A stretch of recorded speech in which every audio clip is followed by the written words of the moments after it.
문학 용어 중에 신데렐라 콤플렉스라는 그런 용어가 있습니다. 동화 속 신데렐라처럼 나의 삶이 극적으로 좀 잘 좋은 방향으로 변화되기를 소망하는 그런 경향을 이제 신데렐라 콤플렉스라고 표현을 하는데, 이제 대부분 흥행한 영화나 드라마에서 이렇게 신데렐라 콤플렉스를 차용하여서 이제 신데렐라 같은 주인공을 만들어 놓고 그 주인공이 마치 내가 되기를 바라게끔 잘 만들어서 그렇게 우리가 그런 신데렐라를 꿈꾸게 만들죠. 뭐 나는 아니다라고 할 수 있습니다. 나는 그런 신데렐라를 바란 적이 없는데라고 할 수 있지만, 단지 대상이 사람이 아닐 수 있을 뿐, 그 우리가 극적으로 변화하고자 하는, 나를 극적으로 변화시켜 줄 수 있는 그런 대상이 사람일 수도 있지만, 뭐 물건일 수도 있고 물질일 수도 있고 우상일 수도 있고 여러 가지가 될 수 있습니다. 우리는 누구나 우리의 현재의 삶을 굉장히 낮게 여기고 더 좋은 방향으로 무언가가 더해져서 변화되기를 소망하는 마음은 누구에게나 동일하게 갖고 있는 마음일 것입니다. 그러한 측면에서 우리의 신분을 완전히 극적으로 변화시켜 준 그리스도의 의에 대하여서 우리가 한 번쯤 깊게 생각하고, 우리가 어떠한 식으로 그리스도의 의와 또 믿음에 대하여 생각하고 있는지 살펴보는 것은 굉장히 중요할 것 같습니다. 신데렐라 콤플렉스를 말한 김에 신데렐라 이야기를 잠깐 하자면, 신데렐라는 이제 마치 우리 전래동화 콩쥐와 같이 그런 계모와 또 그 언니들에게 핍박을 받으면서 스스로 어떤 것들을 이겨낼 수 없는 그런 상황 가운데 살고 있죠. 그런 많은 상황들이 신데렐라로 하여금 굉장히 억제되고 무언가 자유롭지 못하게 만들고 고통스럽게 만드는 그러한 이제 삶을 살아가게 합니다. 마치 우리가 방금 읽었던 말씀의 23절의 말씀처럼, 모든 사람이 죄를 범하였음에 하나님의 영광에 이르지 못하더니라고 하는 것처럼, 우리 모두는 한 사람의 예외도 없이 모든 사람이 죄인입니다. 그래서 우리는 그 죄의 문제를 어떻게든 간에 해결을 해야 하는 숙제를 갖고 살아가는 사람들인데, 숙제를 막상 하려고 보니까 우리에게는 그 숙제를 할 수 있는 아무 능력이 없습니다. 뭔가 한 스텝 한 스텝 밟아 나가면서 하나하나씩 맞춰가는 그런 성취감을 누릴 수 있는 은혜를 받으면 좋겠지만, 우리는 그럴 능력도 없고 자격도 되지 않습니다. 그냥 그저 죄인으로서 그 죄에 대한 대가를 치르기 위한 그러한 삶을 하루하루 기다리는 아주 기이한 그런 아주 안 좋은 운명을 가지고 있는 사람들일 뿐이죠. 그렇기 때문에 마치 그 동화 속 신데렐라처럼 해결할 수 없는 상황에서 허덕일 수밖에 없는 우리의 자신을 볼 수 있습니다. 누구 한 사람도 예외가 없습니다. 그렇게 되면은 우리의 인생이 너무나 참 열악하고 너무나 참 희망이 없어 보인다, 이렇게 생각할 수도 있겠죠. 또 계속 이어져서 우리의 삶은 신데렐라와 맞닿아 있는 부분이 더욱더 있는 것 같습니다. 유명한 개념들 있죠. 호박마차와 유리구두. 뭐 기억이 안 나실지는 모르지만, 이제 신데렐라가 꼭 가고 싶던 파티가 있었는데, 이제 그 파티에 가기 위해선 자신의 차림새가 너무 맞지 않았고, 그 차림새를 놀라운 마술이 자기에게 임하여서 호박 마차를 타고 파티장에 가서 너무나 예쁜 유리구두를 신고 그 파티장에서 춤을 추는 그 모습을 보입니다. 그런데 그 아름다운 모습은 시간에 제한이 있는 모습이었죠. 12시가 되면 모든 것들이 거짓말처럼 사라졌기 때문에 12시 이전에 파티장에 나와야 하는 신데렐라의 모습을 보면서, 어떠한 아름다움, 시간에 종속되어 있는 한계가 있는 아름다움을 마치 영원의 개념처럼 소망하는 우리의 모습을 볼 수 있지 않나 생각을 합니다.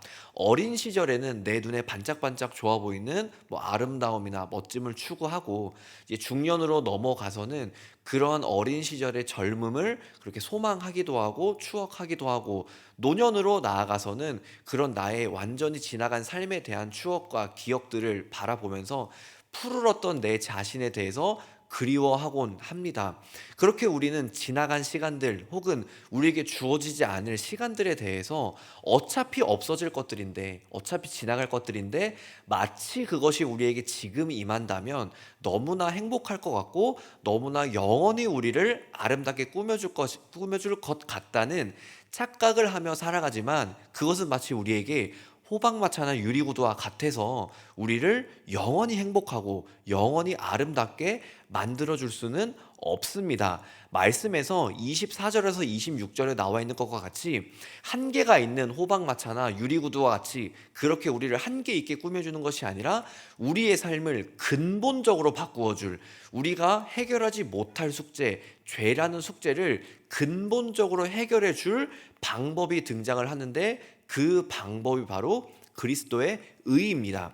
그 그리스도의 의는 내가 어떤 거를 행함으로써 내가 좋은 신앙생활, 내가 좋은 믿음 생활, 내가 어떠한 특정한 종교 생활을 통하여서 내가 얻을 수 있는, 쟁취할 수 있는 것이 아니라, 나는 죄인으로서 단 하나의 의도 하나님 앞에 보여드릴 수가 없는데, 하나님께서 스스로 이 땅 가운데 내려오시는 의를 우리에게 행해 주심으로 말미암아 죄인인 우리가 하나님의 의를 그대로 입어서 우리가 의인으로 부름 받을 수 있게 된 것입니다. 그래서 그 하나님의 의, 그리스도의 의는 우리에게 우리의 삶을, 우리의 죄인의 신분을 완전히 바꾸어서 의의 신분으로 바꾸어준 모든 숙제를, 나는 한 가지의 노력도 하지 않았음에도 불구하고 나의 그 죄의 숙제를 단번에 해결해 주신 아주 놀라운 하나님의 은혜가 됩니다.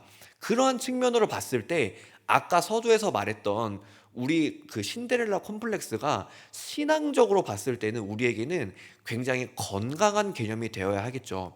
사회적으로는 마치 누군가를 의지하지 않으면은 내가 나로 홀로 설 수 없는 그러한 부정적 영향을 주는 것 같지만, 신앙적으로 보았을 때에는 내가 그리스도를 온전히 소망함으로써 그리스도가 나를 변화시켜 줄 것에 대한 소망을 갖고 나아가는 것이기 때문에 신앙적인 신데렐라 콤플렉스는 우리에게 오히려 적용이 되어야 할 그러한 개념일 것 같습니다.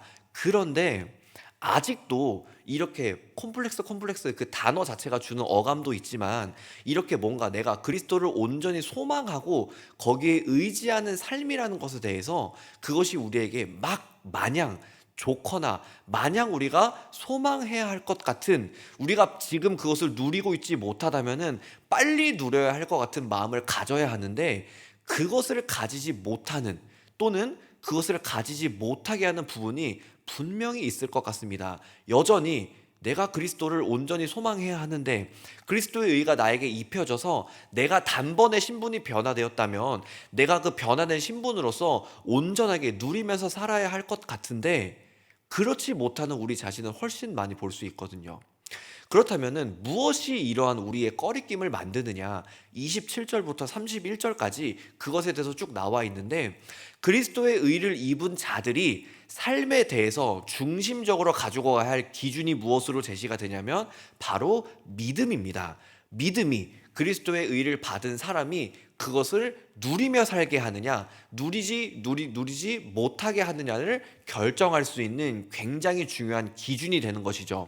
우리는 누구나 믿는 믿음을 갖고 살아간다고 자신 있게 고백을 하거나 자신 있게 우리의 행동을 취하지만, 사실 우리의 고백이나 행동과 별개로 우리가 충분히 그리스도의 의를 입은 의인으로서 살아가지 못한다면은 그 믿음에 대해서 점검해 보아야 할 필요가 있을 것입니다. 성경에서 특히 바울은 지금 율법이라는 한 가지 예를 통하여서 우리가 이전에 죄인이었을 때는 우리 스스로를 우리 의롭게 만들어줄 그 사망의 법을 의지하였으나, 이제는 그리스도의 의를 입은 우리는 그 사망의 법이 이제는 생명력 있게 되는 것으로 바뀌어서 믿음 아래에서 그것을 풍성하게 누리고 우리의 삶을 더더욱더 풍요롭게 채워줄 수 있는 그러한 개념으로서 가지고 갈 수 있는, 누려야 하는 개념들인데, 우리가 단지 율법이라 하지 않다 하더라도 우리는 율법에 대해서 굉장히 거리가 먼 사람들이기 때문에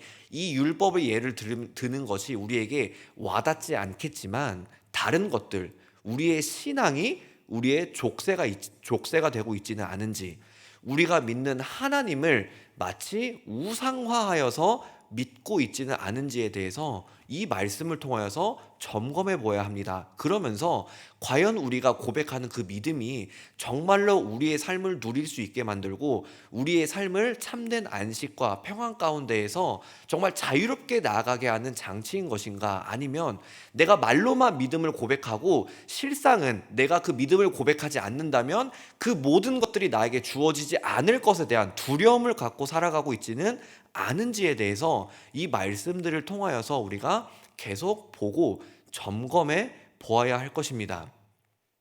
그리스도의 의는 우리를 자유롭게 만들어 주셨습니다. 우리를 창조된 이 모든 세상 가운데에서 우리의 죄 가운데에서 그것을 영원토록 누릴 수 없지만 그리스도의 의가 그 모든 것들을 영원토록 누릴 수 있게 만들어 주셨기 때문에 우리는 비록 죄인과 의인과 이 중간의 신분에 있는 뭔가 한계가 있는 이 세상 가운데에서도 온전히 참된 의의 안식처인 천국을 소망하면서 마치 천국에서와 같이 이 땅을 누리고 자유롭게 살아갈 수 있어야 합니다. 그런데 아까 전에도 말씀드렸던 것과 같이 마치 신앙이 우리의 족쇄가 되어서 마치 하나님이 우리의 걸림돌이 되는 것과 같이 여겨져서 우리가 조금은 자유롭지 못하게 살아가고 있지 않은지에 대해서 되돌아보아야 합니다. 예배가 정말로 우리에게 숙제처럼 여겨지고 있는 것이 아니라 정말로 예배가 정말 내가 하나님과 온전히 교제하고 있는, 온전히 하나님께 영광이 되는 그러한 나의 삶의 예배가 되고 있는지, 내가 여러 가지 하는 종교 생활들, 기도든 신앙 생활이든 여러 가지 것들이 내가 숙제처럼 이것을 하지 않으면 마치 받아야 될 것을 못 받기 때문에 해나가는 그러한 행위는 아닌지, 성도의 교제가 내가 누군가와 교제를 함에 있어서 정말로 단 하나의 스트레스도 받지 않고 정말로 하나님께서 나에게 보여주신 그 사랑대로 성도와의 교제를 이뤄내고 있는지, 내가 정말 성령님을 받은 그 사람으로서 풍성한 내 삶에 어떠한 그런 내 삶에서 복음이 드러나는, 누가 봐도 저 사람은 그리스도인이다 할 수 있는 그러한 불림을 받아야 할 텐데 정말로 내가 성령을 받은 사람이 맞는지에 대하여서 우리는 계속적으로 고민해 보아야 할 것입니다. 그러지 못한다면 우리는 그리스도의 의를 입은 신분이 한 번에 변화된 그런 놀라운 축복의 사람으로서 잘 살고 있지 못할 수 있을 것입니다. 우리는 누리며 살아야 합니다. 하나님께서는 우리를 정말로 이 땅에 내려오셔서 십자가에 못 박히시기까지 우리를 사랑하셨기 때문에 우리가 이 자리에 나올 수 있는 것이고 주를 살아계신 하나님이요 그리스도시라고 고백할 수 있는 것입니다.